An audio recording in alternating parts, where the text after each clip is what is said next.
반갑습니다. 자, 빅낫게 병교수입니다. 자, 오늘은 여러분들 지난 몇 주 동안 좀 연구들 어렵죠, 사실.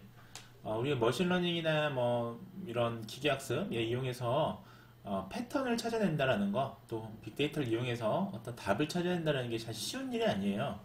그래서 제가 여러분들이 아주 단편적인 분석에만 너무 좀 초점을 맞추시는 것 같아서 이런 것들이 어떻게 응용되고 있는지 이런 것들을 좀 알려드리고자 제가 좀 여러 연구들을 좀 보여드리고 있는데요. 안 돼! 내용들이 좀 어려운 분들이 있으실 것 같아서 오늘 살펴볼 내용은 좀 되게 쉽습니다. 좀 상대적으로 조금 더 쉽고 재밌게 볼 수 있을 것 같습니다. 아무튼 입만 벌리면 거짓말이 자동으로 나와. 자, 오늘 제가 소개시켜드릴 연구에 대해서 핵심만 말씀드리면 여러분 제일 쉬워요. 로지스틱 리그레이션이에요. 그래서 로지스틱 리그레이션은 여러분들 아주 빅데이터 분석으로 치자면 아주 초기 모형이고요. 아주 간단한 우리가 예측 모형이라 볼 수 있고요. 하지만 우리 현장에서 사실 로지스틱 리그레이션 굉장히 많이 사용하죠. 그래서 이 연구는 우리가 그 국민건강 영양조사로 해서 우리가 공공 빅데이터라고 봐야겠죠. 공공 빅데이터에 들어가는 질병관리본부에서 우리가 제공하는 물론 이제 뭐 그냥 막 다운받아 올 수 있는 건 아니고요. 연구계획서를 내서 받아오는 이 데이터를 이용해서 우리가 그 진행한 연구입니다. 그래서 이 연구는 사실 저한테 좀 2021년에 나온 연구고요. 이 연구는 저한테 좀 의미가 깊은 것 중에 하나는 자, 이 연구를 통해 제가 그 연합뉴스에도 이제 그 인터뷰를 했었고요. 또 연합뉴스 기사나 뭐 중앙일보나 여러 가지 이제 그 일간지들에도 이 연구의 결과가 실렸었습니다. 아무튼 입만 벌리면 거짓말이 자동으로 나와. 한번 간단히 살펴보시고 나서 깨알 홍보죠. 깨알 홍보 간단히 살펴보시고 나서 연구를 또 보도록 하겠습니다. 자, 이건데요. 이 김기론 기자님은 의학 전문 기자님이세요. 그래서 이게 저도 처음에 깜짝 놀랐습니다. 김기론 의학 전문 기자님이 연락이 오셔가지고 제가 최근에 했던 연구에 대해서 그 한 편을 이렇게 좀 기사화하시고 싶다고 하셔서 제가 이제 뵙고 이 연구를 소개를 드렸는데요. 자, 지금 이제 말씀드릴 이 연구는 결국 청소년 난청과 이어폰에 사용하고의 소음이죠. 소음성 난청과의 어떤 관련성에 대한 연구고요. 자, 그래서 간단히만 살펴보면 지금 청소년 10명 중에 2명꼴로 소음성 난청이 있고요. 자, 그리고 난청 위험이 결국 지하철에서 이어폰을 사용하면 난청 위험이 한 4.7배 높다. 이런 것들을 우리가 로지스틱 리그레이션으로 이렇게 분석이 가능합니다. 문제는 난청 한번 생기면 치료가 안 되죠. 그래서 결국은 WHO의 권고대로 볼륨을 60%로 나누고 헤드폰 사용에 예방 노력해라. 자, 그래서 이렇게 내용이 쭉 있습니다. 그래서 기사 궁금하신 분들 한번 읽어보시고요. 네, 유모세포라는 건데 결국은 이 유모세포가 되게 정상적인 유모세포거든요. 우리 그 달팽이가 뇌 안에 이런 것들이 있습니다. 그래서 뇌 안에 이런 액체 코르티코액이라는 게 차여 있고요. 이렇게 유모세포가 이게 움직이면서 이게 물리적인 신호를 전기적인 신호로 바꿔서 청신경에 전달하는 그런 역할인데 이 유모세포 커클리아 헤어셀이 일단 손상되면요. 보십시오. 옆에는 유모세포가 지금 다 빠져있죠. 손상되어 있죠. 그러면 나중에 이게 재생이 불가능해요. 그러니까 우리 인체의 다른 세포들은 시간이 지나면 재생이 되잖아요. 예를 들면 피부가 좀 찢어져도 다시 붓거나 뼈도 좀 부러져도 다시 이제 붓죠. 근데 유모세포, 청각과 관련된 그 뇌의 달팽이관 안에 유모세포는 손상당하면 결국은 재생이 안 됩니다. 그래서 평생을 이제 안고 가는 거라서 이 관리를 잘 하셔야 돼요. 근데 이제 우리가 그 이어폰 사용 때문에 특히 지하철이나 버스에서 이어폰 사용하면 사실 더 위험하다 뭐 그런 내용들이 나와 있습니다. 그래서 한번 보시고요. 자, 이렇게 깨알 홍보를 했지만 사실은 제가 오늘 시간은 아마 좀 짧게 끝날 것 같아요. 로지스틱 리그레이션은 뭐 들려드릴 말이 많지 않습니다. 그래서 여러분들 그동안 제 소원만 듣기 좀 지루하셨죠. 그래서 이걸 또 연합뉴스에서 보도한 영상이 있는데 그 프로그램을 한번 잠깐 같이 보시고 나서 제가 이 연구를 좀 리뷰해 드리도록 하겠습니다. 자, 이건데요. 같이 한번 보시도록 할게요. 환자들의 이해를 돕기 위해서 이게 소음이 어느 정도 크기가 몇 데시벨인지 되게 헷갈리거든요. 원장님 여기 한 60dB 정도 됩니다. 그럼 제가 변혜원 교수님, 네. 거기 한 70dB 정도 되죠. 아, 요 정도면은 그러면은 소음이라고 볼 수는 없는 거죠? 네, 그럼 그 정도면은 전혀 네. 귀에 해롭진 않고요. 알겠습니다, 원장님. 네, 거기에 한 75dB 정도 됩니다. 네. 시청자 여러분 안녕하십니까? 연합뉴스가 만드는 근거중심 의학뉴스 김기론의 헬스노트 김기론입니다. 반갑습니다. 자, 오늘은 저희 출연진이 모두 페이스 실드를 착용한 채로 방송을 진행하도록 하겠습니다. 오늘 근거중심 의학뉴스 김기론의 헬스노트에서 가져온 주제는 소음성 난청입니다. 현대 사회인은 늘 소음 속에 있다고 해도 과언이 아니죠.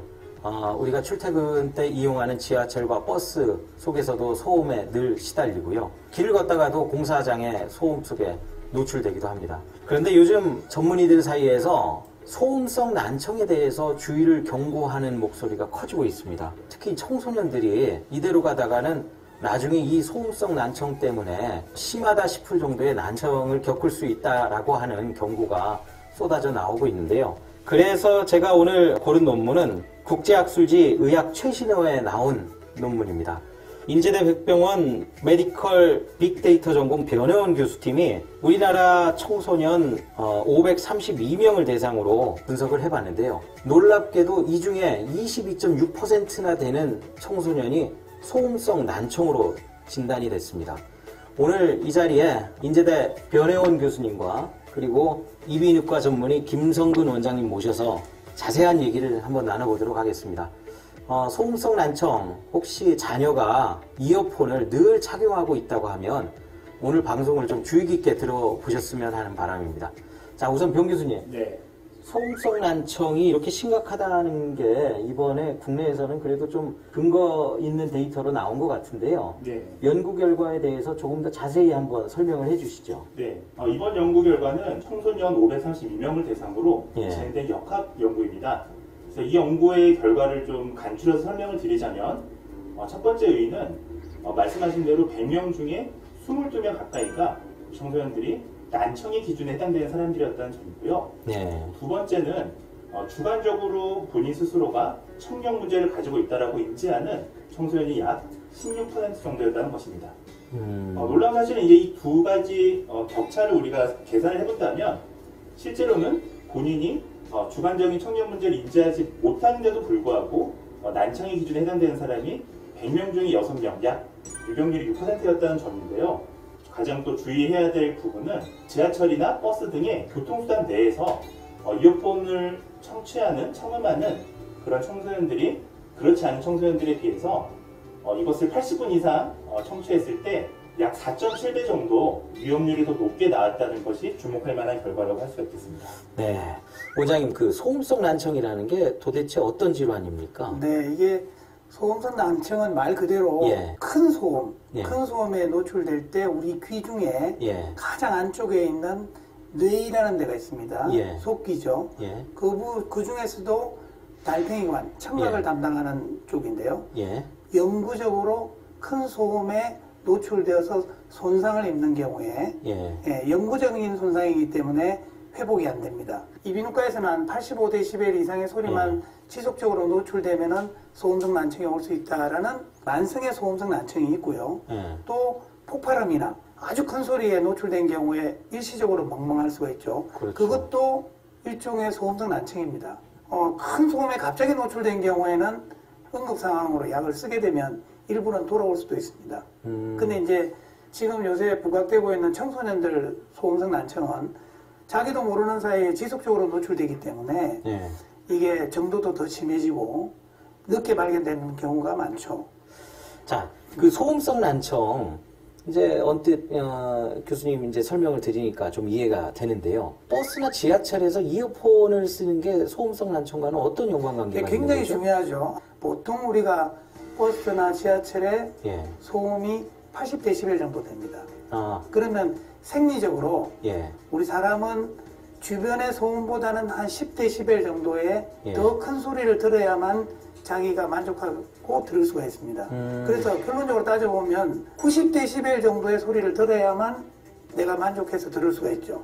그러면 90dB 정도의 소리면 지속적으로 듣게 되면 반드시 난청이 오게 되어 있습니다. 자, 이제 소음성 난청이 어떤 개념인지는 이제 우리 김성근 원장님한테 충분히 들었는데요. 이게 그러면은 귀 속에서 소음성 난청을 유발하는 메커니즘은 규명이 됐습니까? 아, 네. 규명이 되어 있고요. 아까 김성구 원장님이 말씀해 주신 것처럼 이 유머세포는 다른 세포랑은 다르게 재생이 되지 않습니다. 저희가 이 처음에 갖고 태어나는 이 유머세포들이 나중에 하나씩 빠지게 됩니다.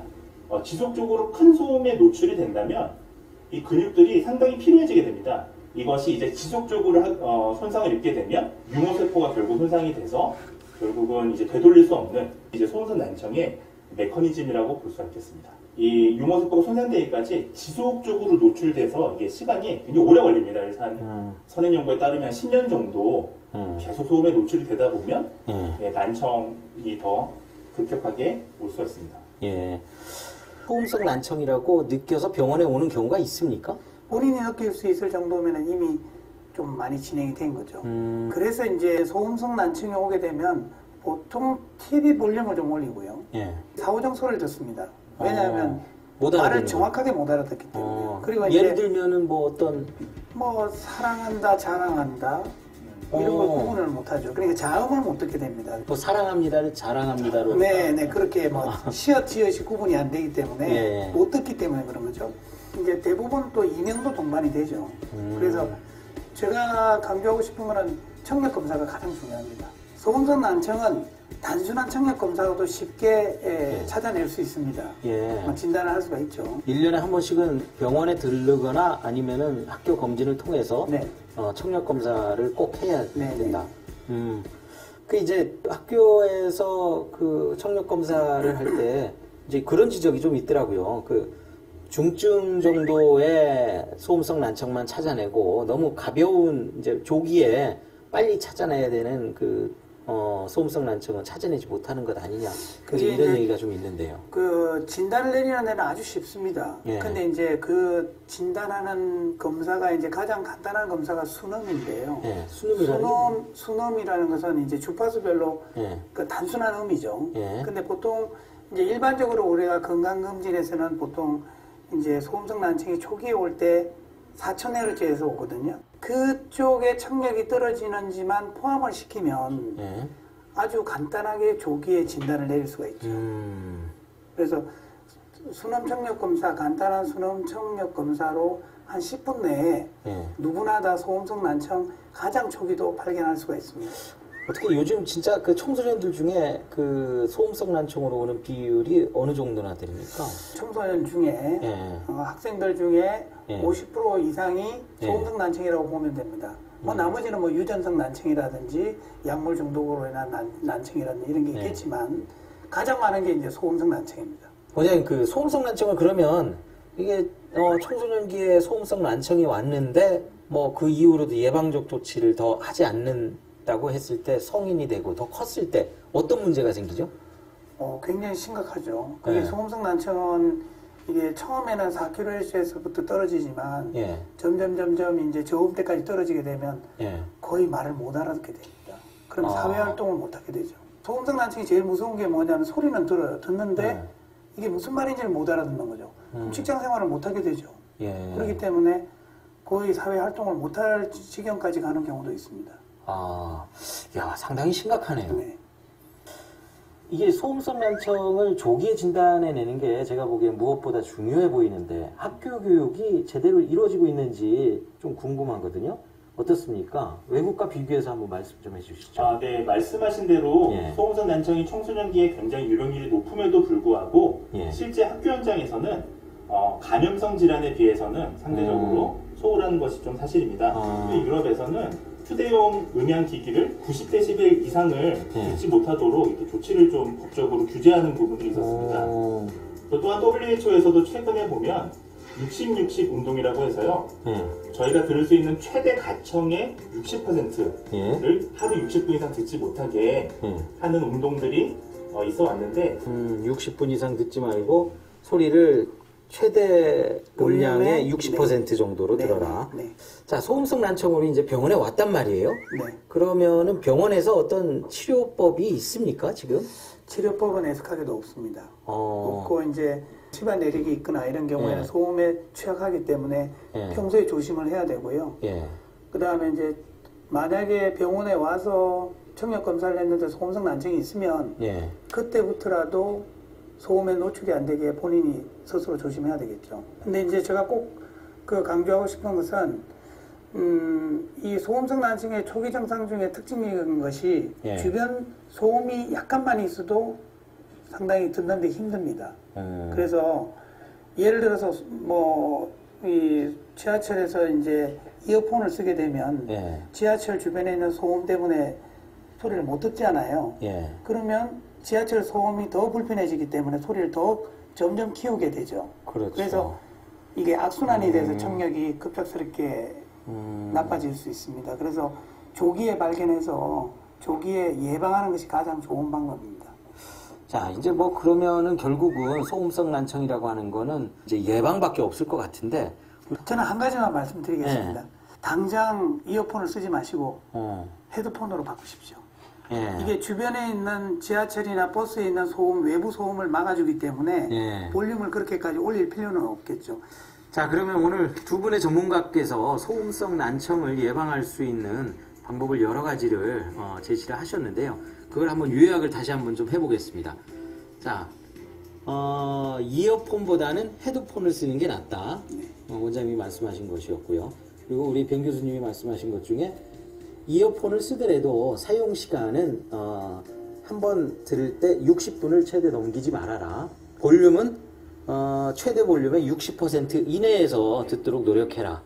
이걸로 요약이 될 것 같은데. 네네. 뭐 제가 제대로 정리한 거 맞습니까? 네, 맞습니다. 예, 고맙습니다. 시청자 여러분 어떠셨습니까? 근거중심의학 뉴스 김기론의 헬스노트. 오늘 이 시간에는 소음성 난청에 대해서 여러 가지를 알아봤습니다. 두 분의 전문가께서 여러 말씀을 해주셨는데 그 중에서 제 머릿속에 좀 깊이 남아있는 게 소음성 난청이 지금은 청소년 시기에는 잘 느끼지 못하더라도 점점 더 커가면서 심각한 질환이 될 수가 있다고 하니까 소음성 난청에 대해서 가볍게만 생각해서는 안 될 것 같습니다. 혹시라도 소음성 난청에 처할 정도의 이어폰을 쓰고 있다든가 아니면은 조금이라도 청력에 문제가 있다라고 하면 지금이라도 병원에 한번 가보시는 게 어떨까 하는 생각이 듭니다. 오늘 두 분 전문가 정말로 좋은 말씀 고맙습니다. 감사합니다. 감사합니다. 네. 자, 근거중 자, 어떻게 잘 보셨나요? 그래서 앞에서 좀 중요한 내용들을 기본적인 지식 내용들을 좀 많이 말씀하셨기 때문에 이제 후반부에 이 연구를 소개하는 부분에 있어서는 제가 조금 더 간결하게 배경 설명을 좀 드리고 이제 주로 연구 방법이나 이제 어떻게 변수가 사용되었는지 분석을 위해서 어떻게 응용되었는지 알고리즘들이 그런 것들을 좀 설명을 드리도록 하겠습니다. 자, 그래서 앱스트랩을 살펴보시면요, 결국은 이거는 이제 그 병원에 입원한 환자들이 아니고요, 지역사회 청소년을 대상으로 했고요, 이어폰 사용 습관하고 난청의 관련성을 입증한 연구가 굉장히 부족한데 이제 역학 연구라고 해서 이제 인구 집단을 대상으로 한 연구들이 있습니다. 그래서 우리가 인구 집단을 대상으로 한 연구들은 근거를 창출하잖아요. 그래서 근거를 창출한 연구다라고 보시면 되고요. 이 연구는 우리가 대표성 있는 전국조사죠. 그래서 전국조사자를 이용해서 우리나라 청소년의 난청 유병률을 일단 먼저 파악을 했습니다. 그리고 소음 환경에서 이어폰 사용 습관이나 관련성을 파악해서 결국은 청력 관련 난청 예방을 위한 기초자료를 제공한 게 핵심입니다. 그래서 이 연구에서는요, 그 전국조사에 참여한 만 12세부터 19세 청소년을 대상으로 건강 설문이랑요, 소음 환경 노출 설문이랑 수능 청력 검사를 모두 이제 완료한 청소년 532명인데 단순히 532명이 아니라 이 연구 자체가 복합 표본 추출로 되어 있기 때문에요. 굉장히 이제 스트라타 계층 표본 추출로 되어 있기 때문에 이 532명은 실제로 뭐 변환을 하면 몇십만 명의 이제 가중치로 해석이 가능합니다. 그래서 이 난청은 우리가 수능 청력 검사에서요, 평균 청력치가 26dB 이상으로 우리가 정의했고요. 자, 역치가 높다라는 거는 들을 수 있는 소리가 그만큼 없다라는 거죠. 그래서 이어폰의 사용과 난청과 연관성은 우리가 그 러지스틱 리그레이션을 이용을 했고요. 그래서 그 러지스틱 리그레이션을 이용하면 이제 오즈 레이쇼라는 게 나오죠. 교차비 또는 비차비라고 하기도 하는데요. 교차비가 나오는데 여기서는 이제 이거는 그 인구 집단을 대상으로 한 거기 때문에 프레발란스 오즈 레이쇼, 그래서 POR이라고 합니다. 이게 이제 산출이 되고요. 95% 신뢰 구간이 산출이 되죠. 그래서 그것을 제시를 했고요. 연구 결과 보면 소음이 큰 환경에서 이어폰을 사용해서 음악을 청취하는 청소년 난청 유병률이 이제 아까 보셨다시피 22.6%였고요. 이어폰 사용 시간이 일일 평균 80분 이상인 청소년의 난청 유병률이 20.3%였고요. 그 다음에 러지스 리그레이션을 분석을 했더니만 혼란 변수를 이제 여기서는 이제 통제하기 위한 거를 관찰 연구에서는 컴파운딩 베어리어블이라고 합니다. 그래서 모든 혼란 변수를 다 보정했더니만 소음이 큰 환경에서 이어폰을 사용한 경험이 있는 청소년이 이어폰 사용 경험이 없는 청소년에 비해서 어떻다? 난청 위험이 4.5배 더 높았다. 자, 라는 게 이 연구의 또 핵심이었고, 또 난청뿐만이 아니라 주관적 청력 문제, 자기 스스로 청력에 문제가 있다 없다를 느끼는 그런 위험률은 8.4배 더 높았다라는 거죠. 게다가 소음이 큰 환경, 우리가 뭐 지하철이나 버스 같은 그런 환경에서 이어폰 많이 듣는데요. 하루 평균 이어폰 시청 시간이 80분 이상인 청소년은 80분 미만인 청소년에 비해서 난청의 위험이 4.7배 정도 더 높았다라는 게 이제 연구의 핵심 결과가 되겠습니다. 그래서 이런 연구를 통해서 우리가 향후에 이어폰 사용 습관하고 난청의 인과성을 또 이제 추가적으로 입증해야겠죠. 그래서 역학 연구는 단면 연구, 크로스 섹셔널 스터디이기 때문에 우리가 커저얼리티를 알 수가 없습니다. 그래서 인과성을 알려면 역시 이제 뭐 코홀트 연구라든지 아니면 실험 연구를 통해서 진행을 해야겠죠. 자, 서론 부분을 좀 간단히만 살펴보겠습니다. 자, 전 세계 인구의 1.7%가 소음사 난청으로 고통을 받고 있어요. 미국은 한 3천만 명 정도가 소음에 노출되어 있고 그 중에 3분의 1이 소음사 난청으로 진단을 받았습니다. 그래서 소음사 난청이라는 게 뭐냐? 소음의 장시가 노출되면 청각세포가 손상을 입죠. 자, 그렇게 되면 회복하지 못하는데 이게 환경하고 밀접한 관계가 있습니다. 그래서 우리가 난청 중에서는 노화 다음으로 이 유병률이 높습니다. 그 다음에 소음은 그 중에서 청력 손상의 가장 큰 원인이고요. 직업 관련된 질환 중에 하나죠. 근데 이제 뭐가 문제냐? 대부분 고통을 별로 느끼지 못하고 이게 점진적으로 서서히 발현이 됩니다. 갑작스럽게 나빠지는 게 아니고요. 그러다 보니까 또 사망률에 직접적 영향을 주는 질환도 아니다 보니까 어떻습니까? 보건학적인 측면에서 좀 아까 말씀드렸다시피 감염성 질환이나 코로나 이런 거에 비해서 과소평가되고 있죠. 근데 이게 삶의 질 영향을 미치니까 보건학적으로 중요합니다. 이게 사실은 이 소음선 난청을 치료하는 연구들이 쭉 있어 왔는데요. 그 연구들이 지속적으로 수행이 됐지만 유머세포가 일단 손상을 받으면 재생이 불가능하다는 말씀을 드렸고요. 또 그러면 인공호흡 수술이라는 걸 해야 되는데 또 그런 청능 재활 이런 것만으로 한계가 있죠. 청소년기는 어때요? 이거 학습하고 배우는 시기인데 그때 소음선 난청이 온다면 학습에도 영향을 미치게 되고요. 나중에 이 청소년들이 나이가 들면 노인이 되면 노인성 난청 인구가 훨씬 더 많아지겠죠. 청소년기에 이 많은 난청 인구가 그대로 노인이 된다면 따라서 조기에 발견해서 청소년기 같은 경우는 빨리 예방을 하는 게 중요합니다. 돈도 많이 들어갑니다. 2009년 기준이긴 합니다만 미국에서 그 소음선 난청으로 인한 난청 치료를 보훈청에서 쓴 돈만 7억 달러예요. 네. 그리고 뭐 재활 비용까지 포함하면 아주 천문학적인 비용이 소요되겠죠. 따라서 이게 근데 충분히 예방 가능한 질병이거든요. 소음선 난청은. 그래서 만약에 예방한다면 의료비도 아낄 수가 있습니다. 특히 젊은 층에서 발생하는 우리가 소음선 난청은 주로 시끄러운 음악 청취죠. 뭐 클럽이라든지 아니면 뭐 이어폰으로 소리를 듣는다든지 스마트폰으로 소리를 듣는다든지 특히 스마트폰의 보급 확대로 요즘에는 누구나 편하게 소리를 듣잖아요. 음악을 듣잖아요. 그래서 미국 같은 경우에 6세 이상 19세 청소년의 11.5% 100명 중에 13명 가까이가 소음선 난청 증상을 보이고 있고요. 대학생은 100명 중에 한 15% 15명 정도는 난청 증세를 호소하고 있습니다. 자, 특히 우리가 버스나 지하철은 이 소음의 아까 크기가 아까 영상에서 보였다시피 한 80dB 정도 돼요. 그러면 80dB의 소리를 이어폰을 80dB로 하면 안 들리잖아요. 그러니까 외부 소음보다 한 10dB나 20dB 더 크게 듣게 되면 90dB, 100dB로 이어폰 소리를 듣게 되는 거니까 사실은 소음선 난청이 아주 치명적입니다. 그래서 연구는 우리가 대표성 있는 전국조사 자료를 이용해서 우리가 국가형 자료죠. 국민건강 영양조사 자료를 이용해서 우리가 난청 예방을 위한 이제 이어폰 사용하고 난청하고의 관련성을 파악한 거예요. 자, 그래서 이 연구는 이제 대표적인 공급 빅데이터죠. 그래서 얼만큼 이게 이제 대표성이 있느냐를 좀 위에 살펴보도록 하겠습니다. 그래서 보시면 이게 그 국민건강 영양조사의 데이터인데 이거는 근데 좀 왜 옛날 데이터를 사용했느냐? 이때만 조사가 됐어요. 그러니까 이 이후에 예를 들면 뭐 수능 청력 검사라든지 이런 결과들이 좀 지속적으로 조사가 되었으면 최근의 어떤 유병률의 경향이라든지 연구용으로 좀 쓸 수가 있을 텐데 2013년이 마지막 조사였습니다. 그래서 그 청력 조사는요. 그래서 데이터를 좀 옛날 데이터지만 그래도 유의미한 데이터를 썼다라고 보시면 되는데, 자, 이거는 우리나라 국민건강증진법 제16조에 의거해서요. 우리나라 지역사회 인구의 어떤 건강 수준과 행위에 대한 신뢰성 있는 통계를 산출하기 위한 목적에서 질병관리본부가 수행하는 대표적 역학조사죠. 자, 그래서 이거 어떻게 했냐면 2005년에 인구주택 총조사, 이거 전수조사잖아요.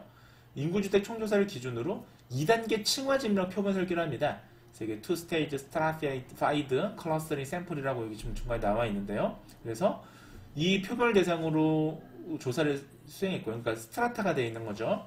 자, 그리고 조사 기간은 1월부터 12월까지였고요. 자, 의료기관이나 교도소동에 입수된 사람은 조사에서 제외되고요. 자, 그리고 이걸 하려면 또 IRB나 이런 승인을 받아야 됩니다. 연구 승인을요. 그래서 이 연구에서는 원래는 이제 그 740명이 원래 1차 대상자였는데요. 특히나 이제 이 사람들은 보청기나 인공호흡을 착용하지 않는 청소년들이에요. 그러니까 건강한 귀를 가진 사람들이죠. 이 사람들이 740명이었는데 이 중에 그 수능 청력 검사를 중간에 이제 포기한 사람들이 있습니다. 그래서 이게 이제 missing이죠. missing value. 결측지를 뺀 208명을 제외해서 결국 532명을 최종 분석을 하게 됩니다. 아까 말씀을 드렸지만 이렇게 아주 샘플링이 잘 된 데이터들은요. 사람 수는 532명이지만 이게 가중치를 적용하면 사실은 유병률도 정확하게 우리가 산출할 수가 있죠. 자, 그래서 난청은 이비인후과 전문의들이 수능 청력 검사를 이제 이용을 해서 진단을 했고요. 의사의 진단에 의한 거고 47개 의료기관에 한 150명 정도가 여기를 참여를 했습니다.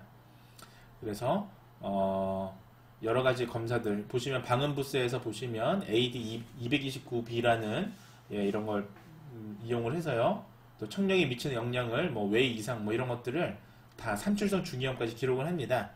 자, 그 다음에 이 연구에서 난청은 어떻게 정의가 됐느냐? 자, 이게 보시면 외국에서 사용되는 이제 그 근거인데요.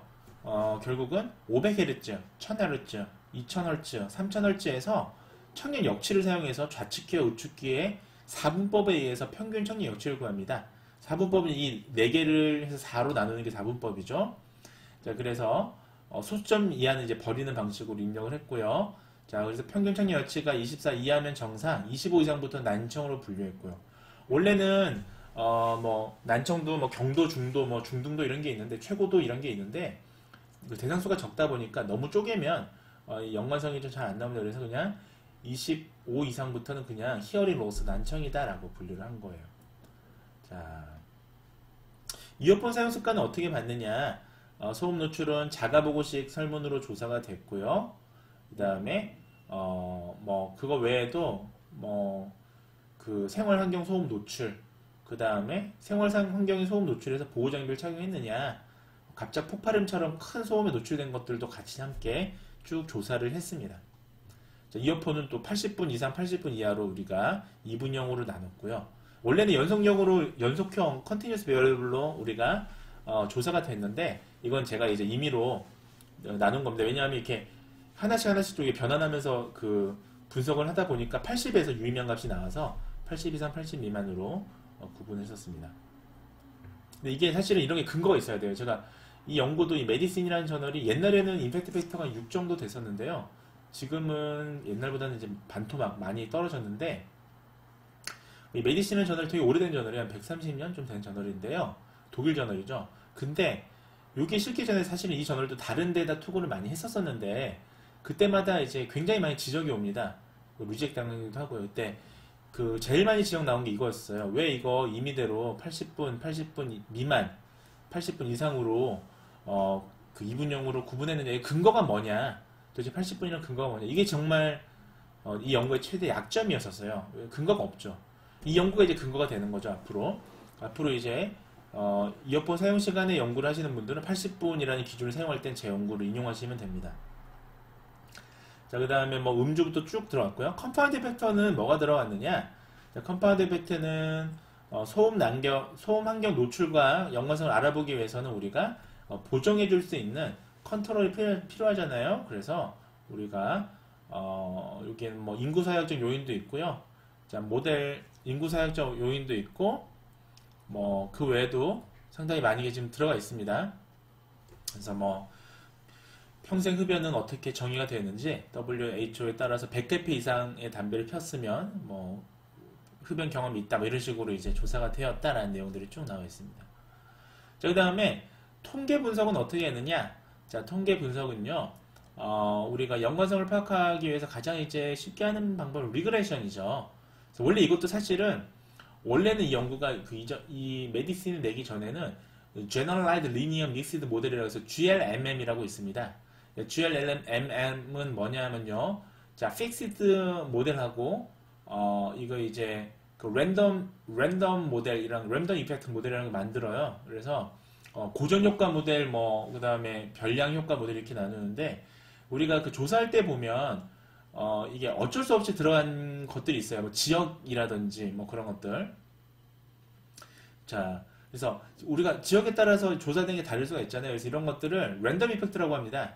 그리고 제가 소위 이제 완전히 독립 변수, 이건 이제 픽스드 이펙트라고 하는데 그렇게 해서 그걸 이제 조절해서 하는 리그레션 모델이 있어요. 좀 더 고급 모델이죠. 믹스드 모델이죠. 근데 그렇게 했더니 이것도 또 지적이 너무 많아서 그냥 제가 하이라이컬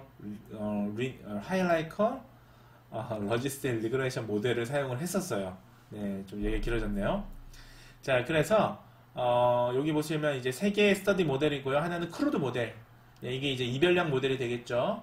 자, 그 다음에 이건 이제 컨파운딩 팩터를 보정하지 않는 모델, 그러니까 원시 모델입니다. 그다음 모델 1에서는 자, 뭘 어저스트 했느냐, 소시오 데모그래피 팩터를 어저스트 보정이죠. 보정한 모델이고, 소시오 데모그래피 팩터가 뭐 에이지, 젠더, 인컴, 소득, 에듀케이션 레벨 이런 것들이고요.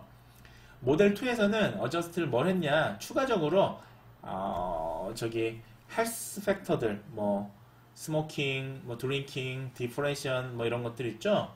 그 다음에 뭐 디스컴포트나 페인, 뭐 통증 이런 것들을 보정했고요. 그 다음에 이 연구는 스테타라는 이제 버전 13.1 프로그램을 썼고요. 자, 그런 내용이 나와 있습니다. 그러니까 이 부분은 좀 단순하죠. 여러분들 그동안 보셨던 머신러닝이나 그런 연구들이 이게 사실 여기가 되게 길잖아요. 이거는 그냥 우리가 저기 뭐죠, 이거 리그레션 자체가 복잡한 모델이 아니고 누구나 요즘 많이 사용하니까 여기에 대해서는 길지가 않았습니다. 다만 원래는 GLMM처럼 이제 복잡한 리그레션을 쓰면 이제 그 연구에서 사용한 픽스드 베어리블이 뭔지, 랜덤 이펙트 베어리블이 뭔지도 이제 좀 써줘야 되고 공식도 써줘야겠죠. 자, 그다음에 리절트입니다. 이제 결과를 보시면 난청 유병률과 주관적 청력 문제 인지에 따른 대상자 특성이 나와 있는데요. 한번 이 표 1에 이렇게 쭉 나와 있죠. 그래서 보시면 이거는 무슨 의미가 있느냐.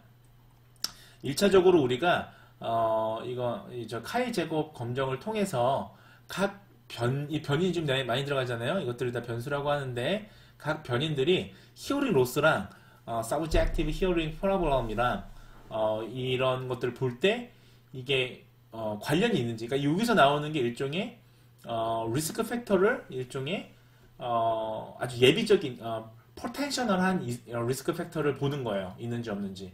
그러니까 잠재적 위험 요인이 있는지를 우리가 일단 이 특성만으로도, 대상자 특성만으로도 알 수 있습니다. 그게 첫 번째 목적이고, 두 번째 목적은 이 자료원의 또 특성을 얘기하기 위해서 통상 이제 그 역학 연구에서는, 그 의학적인 역학 연구에서는 이 대상자의 특성을 이제 기술하게 되어 있습니다. 그래서 보면 이 연구에서 프리밸런스가 또 얘기하는 게 이 연구의 첫 번째 목적이었잖아요. 프리밸런스가 26.6%였다라는 거 이런 게 여기 좀 나와 있죠. 자, 그 다음에 두 번째는 이 연구의 두 번째 목적이 이어폰 사용 습관하고 소음환경 노출하고의 어떤 관련성이잖아요.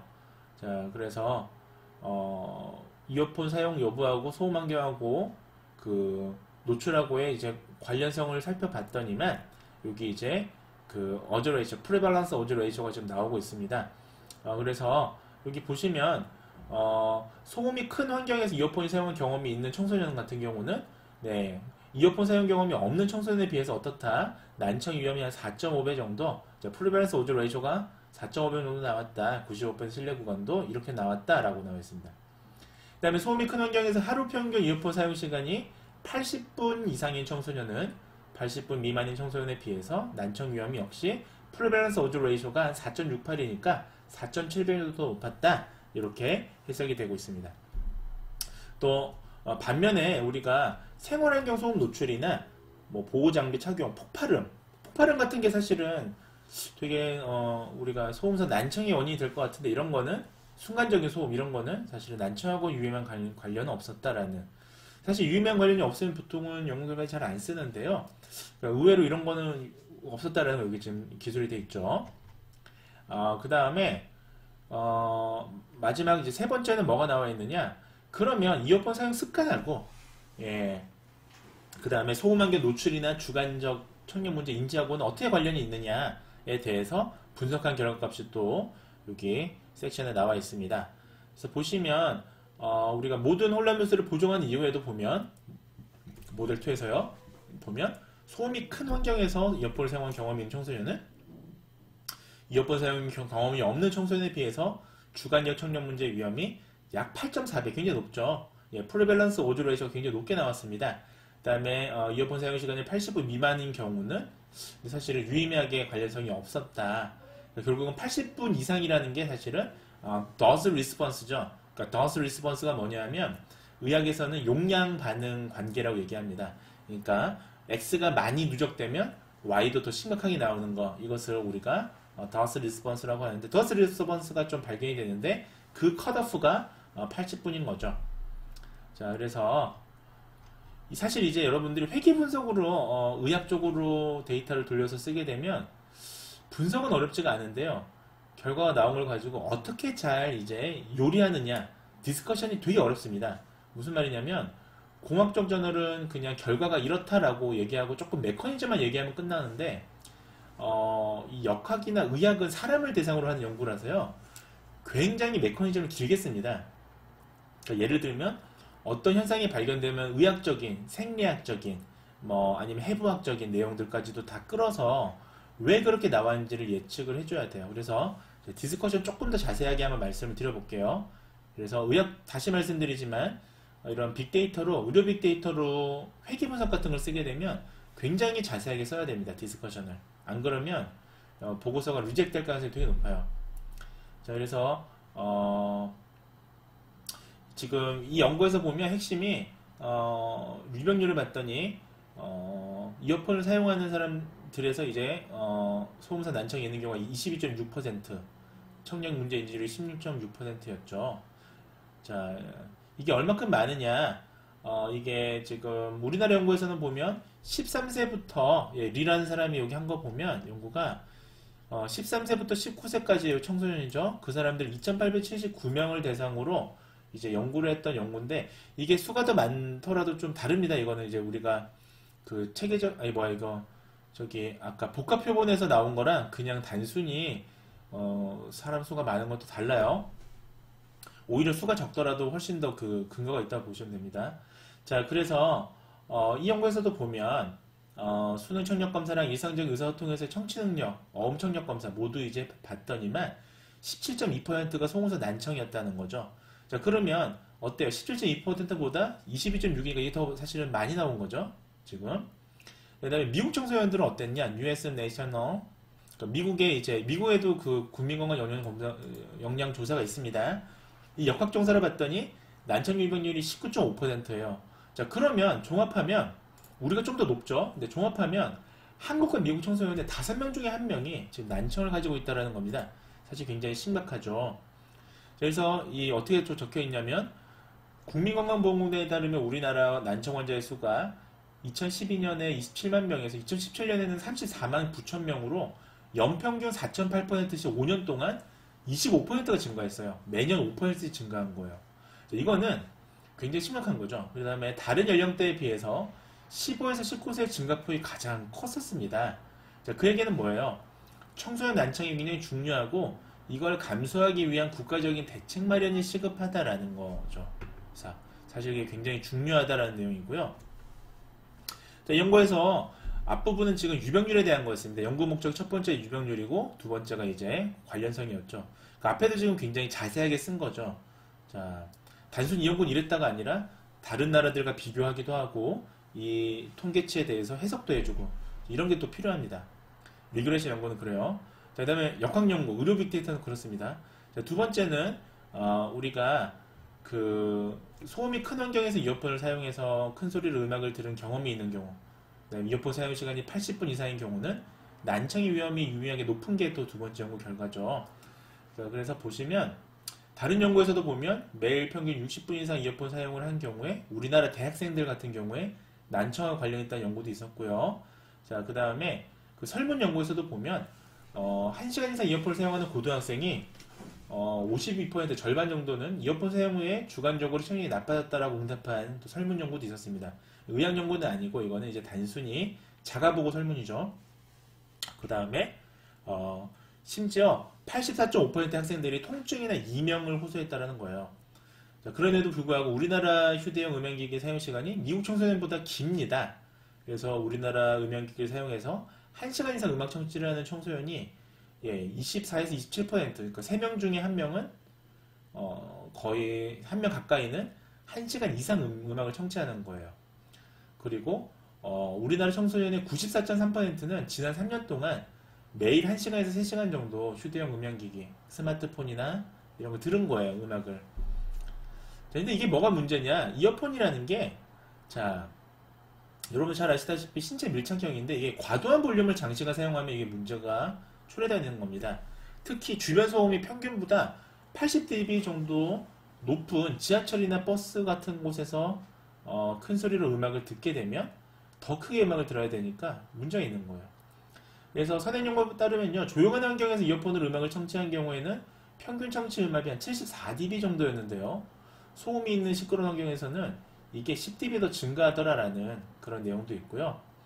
자, 이처럼 이어폰으로 음악을 듣게 되면 주변이 시끄럽다면 주변 소음보다 음향기기에서 나오는 소리가 더 커야 분명히 들을 수 있죠. 그러다 보니까 주변의 소음 정도가 휴대용 음향기기의 청취 음량을 더 증가시키게 되죠. 자, 이런 것들이 특히 이런 걸 이제 우리가 마스킹 효과라고 하는데 이런 것들이 난청의 아주 위험 요인입니다. 자, 그런 내용들이 쭉 나와 있고요.